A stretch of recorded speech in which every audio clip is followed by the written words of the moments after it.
When American football player Devin Bell signed a contract with Wagiya Sports Club in Belize to play for the team, he was promised food and accommodation. Section 19 of the contract also indicated that payment for the player would be explained in Section 26 of the agreement. And while Bell went ahead and signed the contract, it did not contain Section 26, no word of remuneration. But Bell claims there was an agreement reached on remuneration. I knew from coming in, based off of what they told me, that I would be given a house, given 3 meals a day, given money for transportation, um, a pro debut, um, and a paycheck for every training that I attend and every game that we play.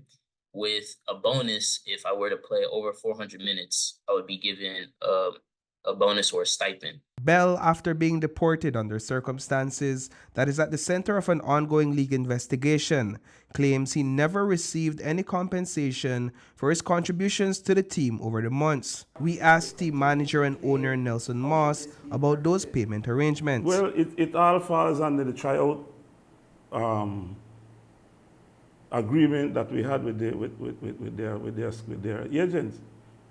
So I was just holding true to that.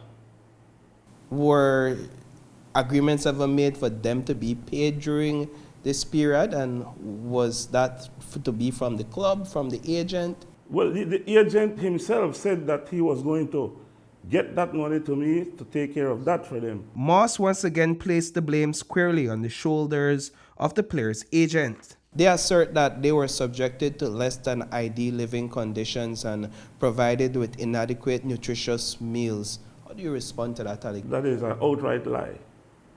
That is an outright lie. Because that one text that you saw, all the receipts of the payments for the people that cook for them refutes that. Moss once again placed the blame squarely on the shoulders of the player's agent. Moss did not furnish News 5 with any receipts, but we saw more than just one text message. News 5 obtained several images and videos. Here, Devin Bell is pictured preparing a meal of white rice and bread. Ramen noodles and sauce mac and cheese also made the cut. Toast with honey was on the menu, and fried eggs prepared on a makeshift fire were also consumed. One player can be seen here doing his laundry on a piece of wood in the shower. Notably, at least one of the deported foreign players from Colombia has reached out to News 5 refuting claims of ill treatment and lack. And frankly, adequate living conditions can be subjective.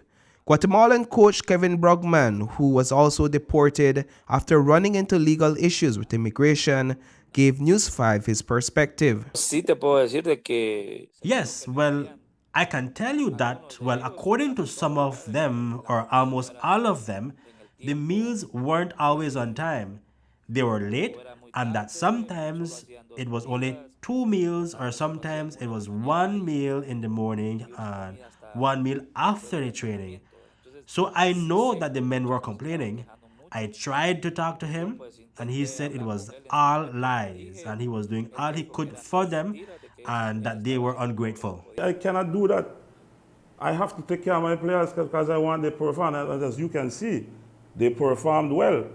When all this was happening, we withdraw Verdes, we beat Progreso. So no player who is being treated bad will perform. Reporting for News 5, I am Paul Lopez.